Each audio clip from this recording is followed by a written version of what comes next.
J'en ai assez. Assez de quoi? De toi. De tes chevauchés, de tout. J'aspire à un peu de calme. À du repos. J'y ai droit que je sache.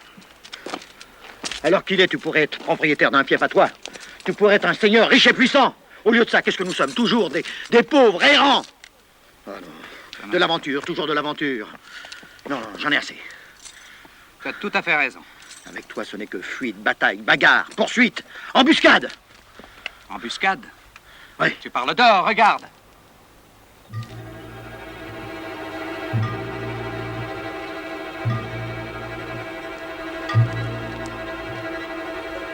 Les Turcs.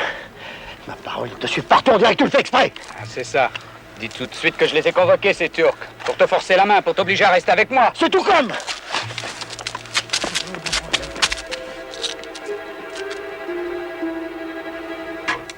Aïe, aïe, aïe, aïe, aïe.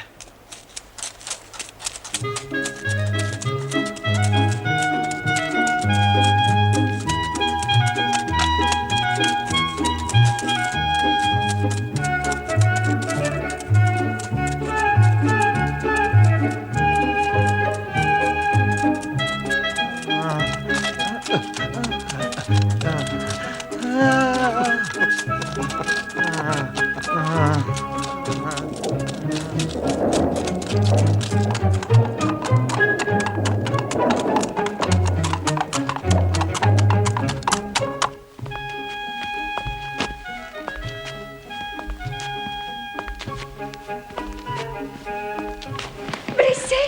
Elle parle turc. Oh, je vous en prie. Je vais vous préparer tout de suite une chambre. Asseyez-vous, messire. Je vous informe, Dame Félicité. Dame Félicité d'Andorre. Ainsi se nomme la maîtresse d'océan. Mon vieux Blanchot, courage. Le château d'Andorre, une camériste engageante, une dame félicitée, tout ce qu'il faut pour que tu sois bien soigné.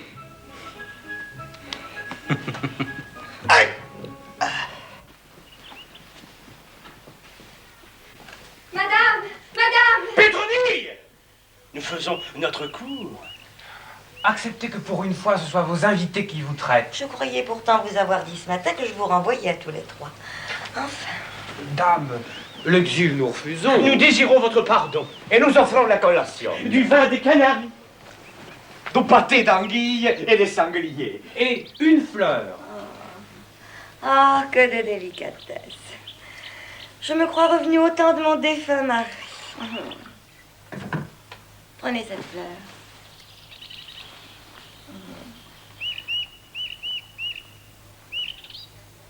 Mais je connais ce vin, il vient de ma cave. Et ce pâté vient de mes cuisines. Et je suis sûre que celui-ci a cueilli la fleur dans mon jardin. Pétronille! Je suis là, madame. Ah, Pétronille, une grande malle. Tu y entasseras les hardes de ces messieurs. Et ensuite, tu les raccompagneras à la porte au bout d'un balai. Allez, va. Bien, madame. Dame Félicité, vous avez raison en ce qui concerne ces individus. Ils sont indignes. Pour moi, et j'en peux jurer par les dollars de la Vierge, j'ai où ces pâtés, c'est les rôtisseurs. Vous partez tous les trois. Vous pouvez emporter le pâté comme provision de route. Oh, c'est votre faute à tous les deux. Quelle femme! Il faut lui reconnaître qu'elle a l'autorité. C'est peut-être cela que j'aime. Comment sont-ils? Très jeune. Et l'autre? Dans la force de l'âge. Et le blessé. Celui dans la force de l'âge. Oh, madame, il nous arrive quelque chose. Attends. Que vont penser ces deux seigneurs s'ils me voient ici sans la moindre cour? Mais cela est vrai. Il y va de votre gloire. Va dire à mes trois bélitres que je les garde. Bien, madame. Messire, vous restez.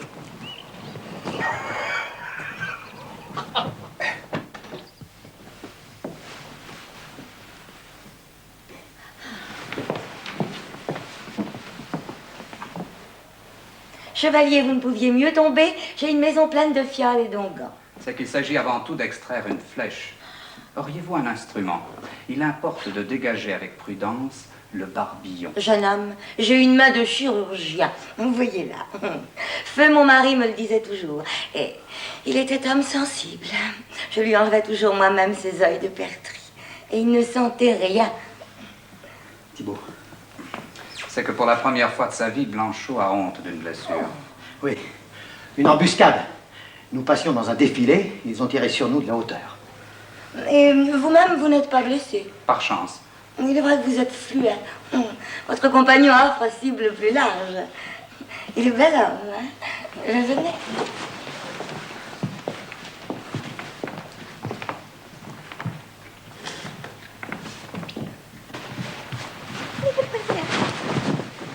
Thibault, je mourrais d'humiliation plutôt que de me laisser soigner par une femme.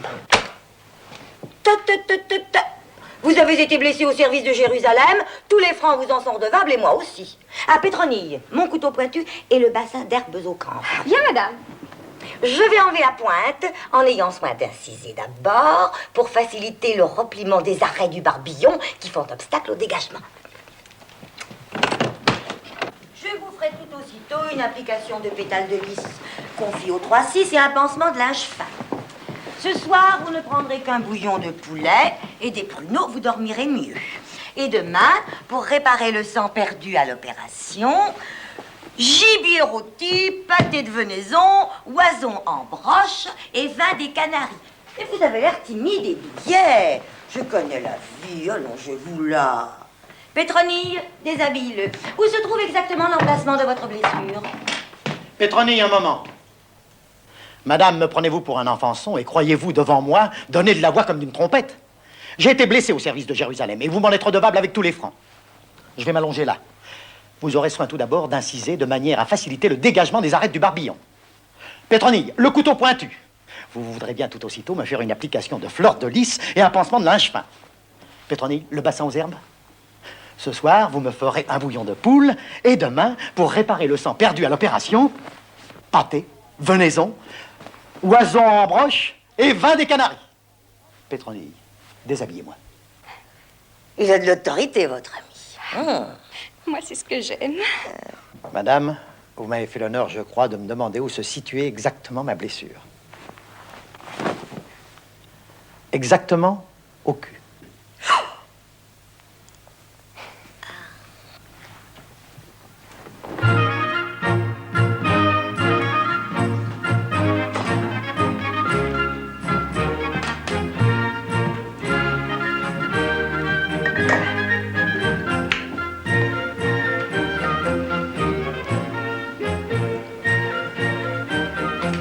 Une aile de plus vieux pour notre héros.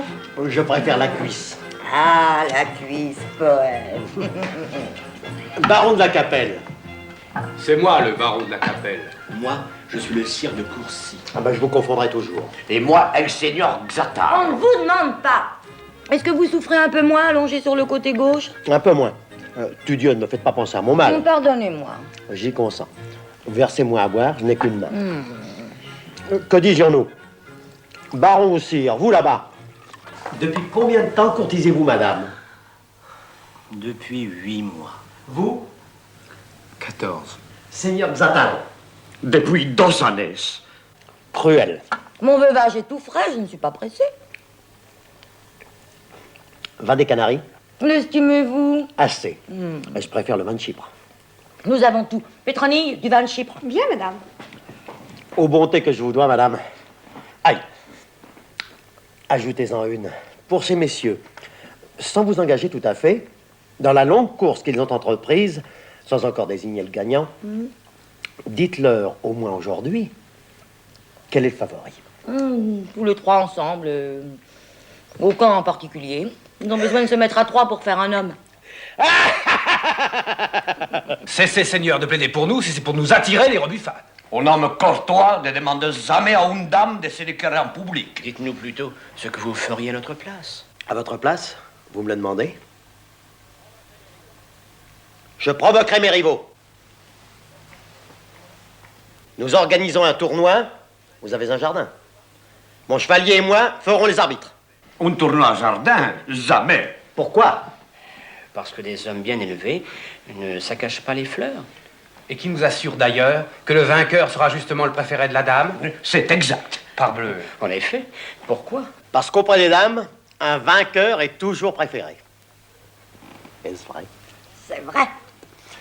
Messieurs, venez vous battre à mort pour votre dame. Le dernier vivant la gagnera.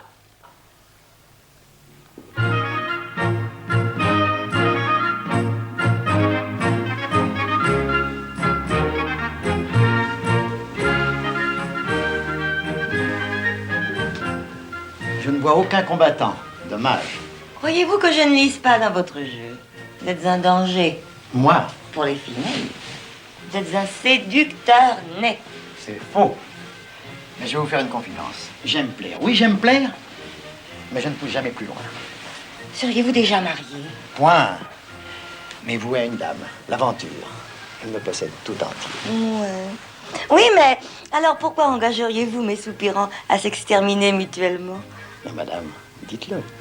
Oui, mais si je vous le dis, je m'enfuirai après. Mais dites-le. Eh bien, c'est pour rester seule avec moi, au fripon. Alors, Blanchot, on compte Fleurette? Et toi, tu m'espionnes? Allez, accompagne-moi à ma chambre.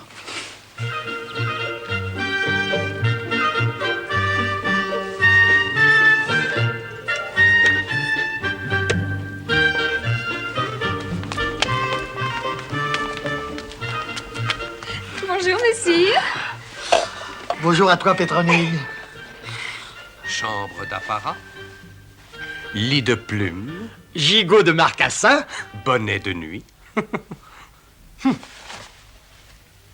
Et pas le moindre turc à l'horizon. Voilà notre héros transformé en sybarite. En quoi? En sybarite. Les sybarites étaient des gens qui ne dormaient que sur des pétales de rose et qui attrapaient la courbature si les pétales étaient froissés. Te voilà installé dans les roses. Cela vaut bien la vie que je mène avec toi. Justement, je suis venu te dire que je dois repartir pour Jérusalem. Quand? Demain. Tu dois repartir. Tu me laisserais. Quelque chose me dit que tu n'es pas tellement pressé de me suivre. J'aurai des excuses. Dans ce château, pour moi, tout le monde est aux petits soins. Eh bien, reste-y. Voilà une décision dont je crois que madame ne serait point fâchée. Je m'en doute. Thibaut, tu me provoques. Oh, ce charmant bonnet!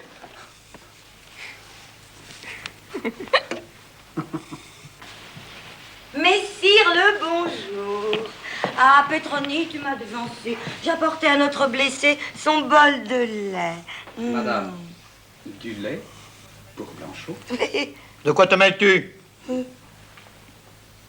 Il embaume. Madame, me ferez-vous la faveur de m'accorder votre bras pour un tour au jardin?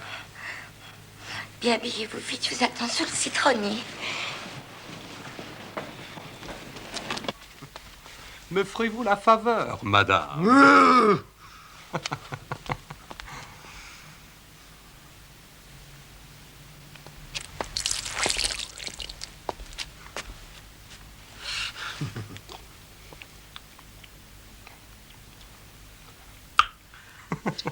Sous le citronnier.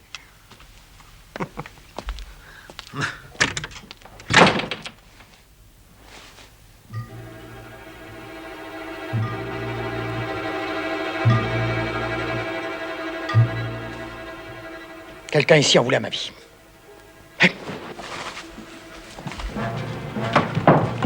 Thibaut!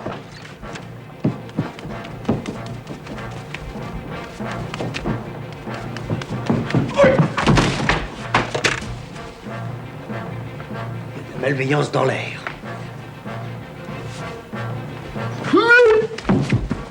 Thibaut!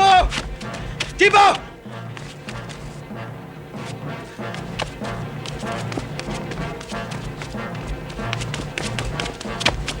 Thibaut! Thibaut! Thibaut!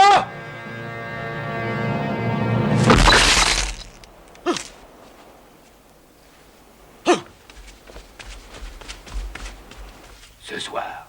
Où? Devant la porte de sa chambre. À quelle heure? Minuit. À minuit.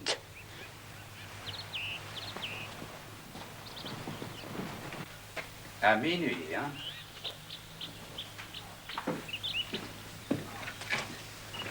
Thibaut! Thibaut! Tu me cherches? Non, c'est-à-dire que... Tu as l'air complètement affolé. Tu as besoin de moi? Non, non, pas le moins du monde.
Au trou, fantôme, au trou! Lucifer approche.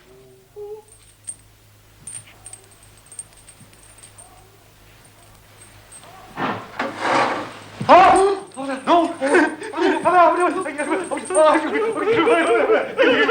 Pitié!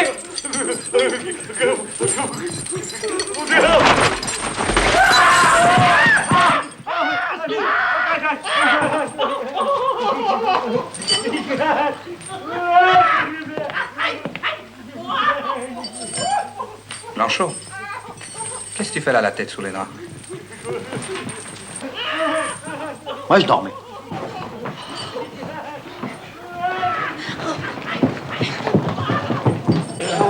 Voilà nos poissons pris au filet. Mais que se passe-t-il? Quels sont ces cris, ces bruits? Chevalier, nous sommes effrayés. Blanchot, messire Blanchot, vous n'avez pas de mal? Mes assassins, madame. Mes assassins. Comment? Mesdames, Félicité, c'était pour l'amour de vous. Qu'ils ont mis du poison dans mon lait. Oh, C'était par jalousie, pauvre de nous. Qu'ils m'ont brisé les jambes dans le couloir. briser les jambes? Presque. Et je ne parle pas du rocher qui est tombé du haut des remparts. Un rocher? Preuve écrasante, madame. Pardonnez-nous, nous ne pouvions pas supporter l'idée de votre mariage avec le seigneur Blanchot. Que dit-il? Que dites-vous? Mon mariage? Il a dit mon mariage. Mais je n'ai pas encore dit oui. Ma foi, moi non plus. Oh, vous n'avez pas besoin de parler pour qu'on vous entende. Je sais ce que je sais. Vous êtes intimide, au fond. C'est vrai? Il me rappelle tout à fait mon défunt mari. Un homme délicat.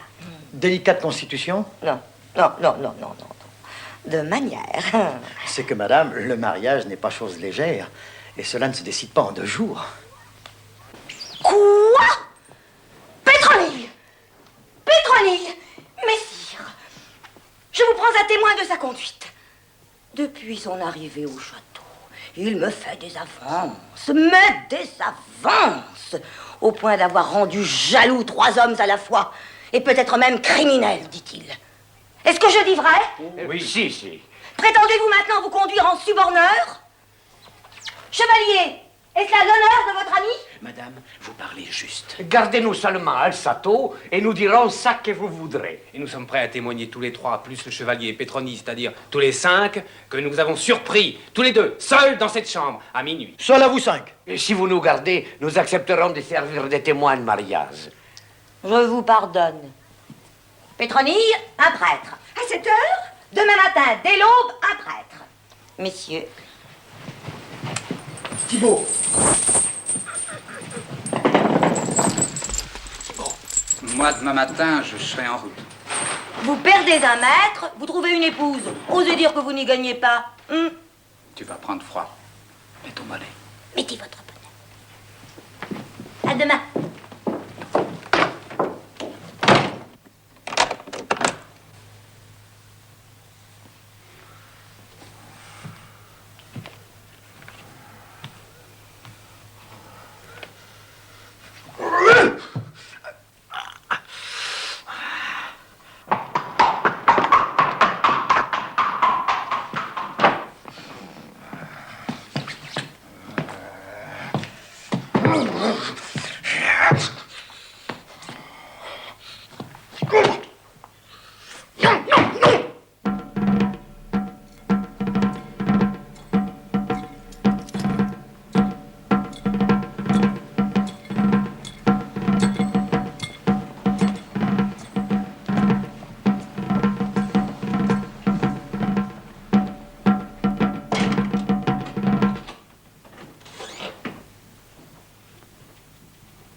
Plus tard.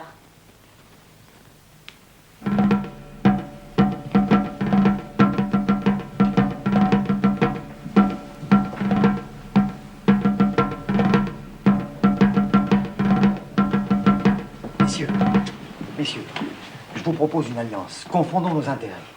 Aidez-moi à m'échapper, je vous abandonne la dame. Vous abandonnez vos droits? Vous renoncez à votre victoire? Vrai de vrai. Je suis comme ça. Eh bien, messieurs,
Alors, tu hésites encore?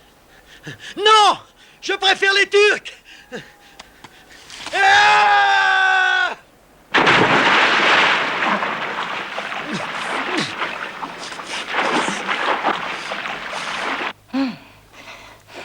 à l'ingratitude des hommes,